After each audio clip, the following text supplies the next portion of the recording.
ഇപ്പൊ ബിഗ് ബോസിന്റെ ഉള്ളിൽ പോയിട്ട് രണ്ടുപേരെ നോമിനേറ്റ് ചെയ്യാൻ പറഞ്ഞ ആരെ നോമിനേറ്റ് ചെയ്യും? ഇപ്പൊ ഉള്ള 5 പേരിലോ? കറന്റ് എന്തിനാ നീ എനിക്ക് ട്രോള് വാങ്ങിച്ചു തരുന്നത്? നീയൊക്കെ നേരത്തെ ഔട്ടായി പോയത്, നീയൊക്കെ ഇനി എന്തിനാ ഇവരുടെ പേര് പറയുന്നെന്ന് പറയും.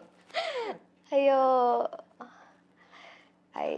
I would say Adila and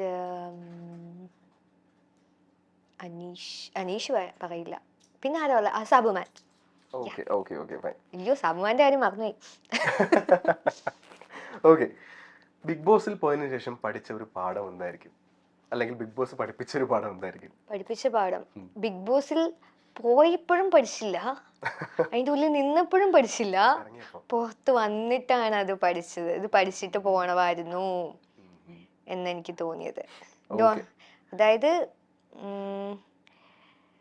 നമ്മള് എന്ത് ജെന്യുവിനായിട്ട് നിൽക്കണം എന്നില്ല. ഒന്ന്, എനിക്ക് പറ്റിയ മിസ്റ്റേക്ക് ഞാൻ പറയാം.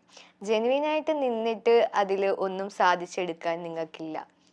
എല്ലാ പോയിന്റിലും അല്ല ഞാൻ പറഞ്ഞത്, എല്ലാ പോയിന്റിലും ഫേക്ക് ആവണമെന്നല്ല, കുറച്ചൊക്കെ ആക്ട് ചെയ്യണമായിരുന്നു എന്നെനിക്ക് തോന്നിയിട്ടുണ്ട്. പിന്നെ അതേപോലെ നമ്മൾ പറയുന്ന കാര്യങ്ങൾ മാനിപ്പുലേറ്റ് ചെയ്യണമായിരുന്നു.